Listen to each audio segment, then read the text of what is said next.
Thank you, Jason. Now welcoming a columnist from Riverside, California. Take it away, Kylee.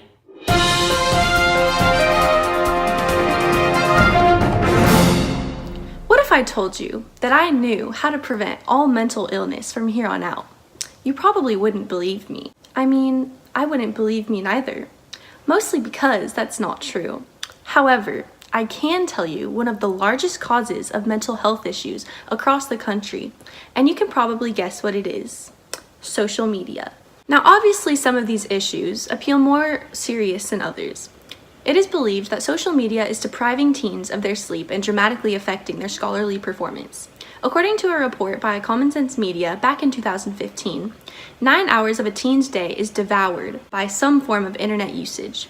Keeping in mind that the National Sleep Foundation recommends a full 9.5 hours of sleep for teenagers each night, this leaves them with only 7 hours on average.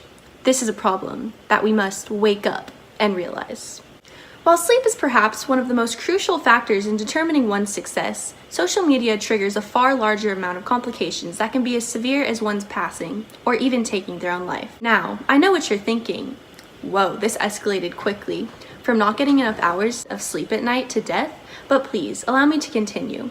Social media can be a scary place for some, where they scroll, post by post, viewing images and media provided by their peers, or perhaps even strangers, only putting out the best possible versions of themselves, or in some cases, not themselves at all. This creates a competitive and unrealistic platform for society. It is at this time when girls, boys, men, women, moms, grandmothers, almost all who at some point decided to click the guilty create account button, begin to haunt and surround themselves with these perfect lives of whom they follow. As it now be more apparent to you where this is going, this increase of insecurity and fear of not being good enough can lead to a great deal of depression. Depression is only one of the most common illnesses found to be rooted from social media, but there are countless more that stand by it, and additionally trap us in our blues. The constant comparison to the girl who secretly edits her Instagram photos or the boy who covertly buys his Twitter followers will many times lead the ones observing it all to feel completely stripped of their happiness and contentment with themselves. And to make matters worse, it's not always the individual themselves leading them to feel so put down. Others so awfully find the audacity to do that deed for them. This cyberbullying goes on far more commonly than made aware. Actions speak louder than words, but there really is no speaking when it comes to social media. It can lead to a great, but not so great, increase of issues one has with themselves and create even more that were not there before.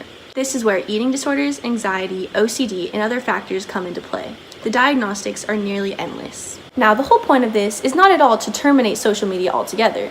It stands very beneficial and useful in a variety of areas. Plus, let's face it, that would never happen.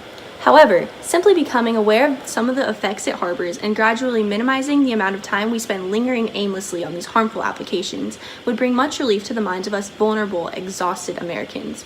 Though simple, it stands nearly necessary for a more stable community. We must acknowledge our health. We must acknowledge the amount of time consumed by social media. We must acknowledge that this is simply not okay. After all, what is increasing just as rapidly as mental health issues across America? The media. Coincidence? I think not.